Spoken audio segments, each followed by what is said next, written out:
സ്വാമി വിവേകാനന്ദൻ കൊൽക്കട്ടയിൽ 1863 ജനുവരിയിൽ പൂജാതനായി. ചെറുപ്പത്തിൽ അദ്ദേഹം നരേന്ദ്രനാഥ് ദത്ത എന്ന പേരിലാണ് അറിയപ്പെട്ടിരുന്നത്. ഹിന്ദുമതത്തിൽ വിശ്വസിച്ചിരുന്ന ഒരു സന്യാസി ആയിരുന്നു അദ്ദേഹം. സ്വാമി വിവേകാനന്ദനാണ് 1897 മെയ് മാസം 1 തീയതി രാമകൃഷ്ണ മിഷൻ അസോസിയേഷൻ എന്ന പേരിൽ ഒരു സമാജം തുടങ്ങിയത്. അദ്ദേഹത്തിന്റെ ഗുരുവായ ശ്രീരാമകൃഷ്ണ പരമഹംസയുടെ ഓർമ്മയ്ക്ക് വേണ്ടിയാണ് ഈ സമാജം തുടങ്ങിയത്.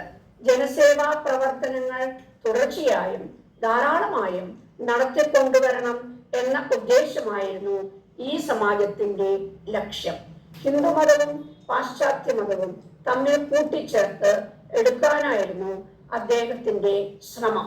വേദാന്തത്തെ ജനങ്ങളുടെ മുമ്പിൽ വളരെ ലാഘവത്തോടെ ഭാരതത്തിലും പാശ്ചാത്യ രാജ്യങ്ങളിലും അദ്ദേഹം പ്രചരിപ്പിച്ചു.